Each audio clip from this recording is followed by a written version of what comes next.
नमस्कार, मैं हूं आपके साथ खुशबू सिंह। स्वागत है आपका युग चरण में। चलिए शुरुआत करते हैं बुलेटिन की। आप सांसद राघव चड्ढा और बॉलीवुड एक्ट्रेस परिणीति चोपड़ा शादी के बंधन में बंधने जा रहे हैं। उदयपुर के लीला पैलेस में इसकी तैयारियां पूरी हो चुकी है। राघव चड्ढा और परिणीति चोपड़ा शुक्रवार सुबह 10 बजे के करीब दोनों कपल उदयपुर एयरपोर्ट पर पहुंचे। इन दोनों कपल्स के साथ साथ उनके फैमिली मेंबर और फ्रेंड्स भी साथ में थे। परिणीति एयरपोर्ट से अपनी मां के साथ कार में सवार होकर होटल लीला पैलेस के लिए रवाना हुई।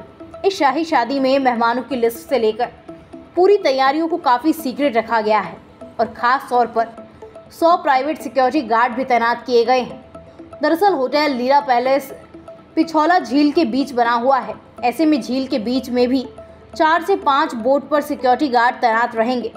इन होटल की जेटी यानी बोट पर पहुंचने तक बना प्लेटफॉर्म पर भी स्पेशल सिक्योरिटी को तैनात किया गया है।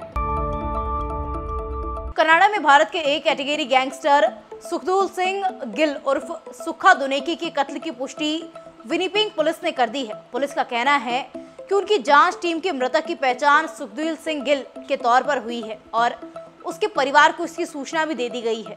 जिस समय उसका शव एक खाली घर में बरामद हुआ और वहां कोई और मौजूद नहीं था। विनिपेग पुलिस ने बयान में कहा कि 20 सितंबर की स्थानीय समय सुबह करीब 10 बजे नॉर्थ इंकस्टर औद्योगिक क्षेत्र में एक घटना की सूचना मिली। हैजलेटन ड्राइव के 200 ब्लॉक में एक आवास पर एक व्यक्ति का शव बरामद किया गया। उसे अस्पताल ले जाया गया लेकिन उसकी मौत हो चुकी थी। दुनेकी को किसी अज्ञात हमलावर ने गोली मारी थी। फिलहाल विनिपेग पुलिस के होमिसाइड यूनिट ने जांच भी शुरू कर दी है लेकिन अभी तक किसी को गिरफ्तार नहीं किया गया। सुक्खा का परिवार मूल रूप से भटिंडा का रहने वाला है। पिता की नौकरी के चलते वो मोगा में सेटल हो गया। सुक्खा ने जब सरकारी कॉलेज में दाखिला लिया तो वो यूनियन का प्रधान बन गया, जिसके चलते उसकी पहली दुश्मनी उसी कॉलेज में शुरू हुई। विरोधी पार्टी के साथ उसका झगड़ा हुआ और उस पर ये पहला मामला दर्ज हो गया। इसके बाद उस पर कई झगड़ों के मामले दर्ज होने लगे। JP Morgan change and company अपने बेंचमार्क इमेजिंग मार्केट इंडेक्स में भारत के सरकारी बॉन्ड्स को शामिल करेगी। जेपी मॉर्गन ने बयान जारी कर कहा कि भारत को 28 जून 2024 से JBI-EM डाइवर्सिफाइड इंडेक्स में शामिल किया जाएगा।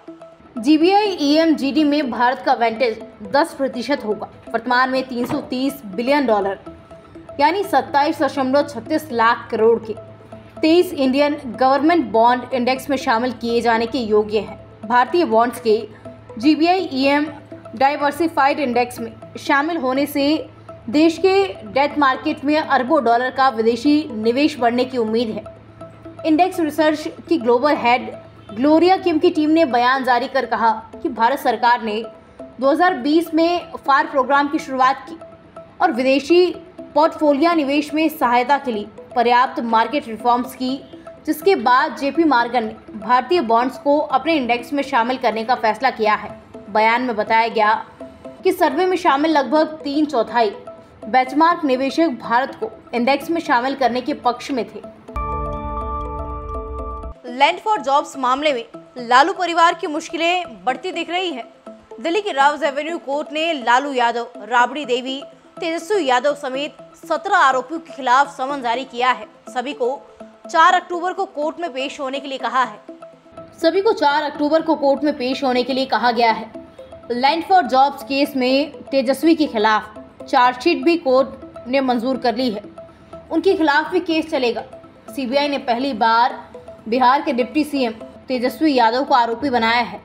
डिप्टी सीएम तेजस्वी यादव ने कहा कि ये कोई पहला और आखिरी मामला नहीं है, ये सब चलता रहेगा, हमें इससे कोई फर्क नहीं पड़ता, इन सब मामलों में कोई दम नहीं है।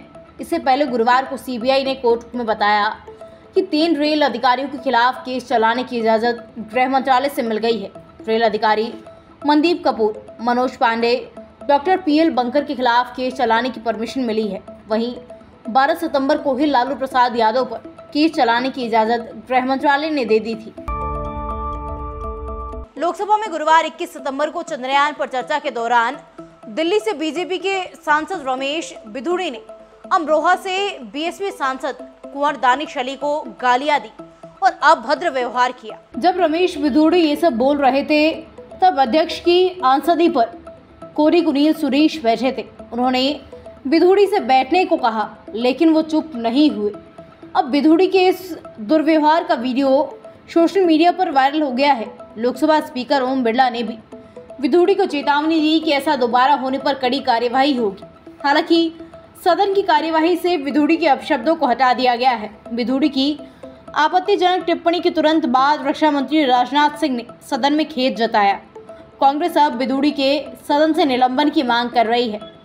रमेश विधूड़ी के बोलते समय उनके पीछे बैठे बीजेपी के ही सांसद और पूर्व मंत्री रविशंकर प्रसाद और हर्षवर्धन हंसते हुए नजर आए। जब लोगों ने इस बारे में सोशल मीडिया पर उनके खिलाफ लिखना शुरू किया तो उन्होंने अपनी सफाई में कहा कि वो दुखी और अपमानित महसूस कर रहे हैं। कुछ लोगों ने उनका नाम घसीटा है। उन्होंने यह भी लिखा कि सदन में जो अराजकता हुई उसे हम स्पष्ट रूप से नहीं सुन सके कि कौन क्या कह रहा है।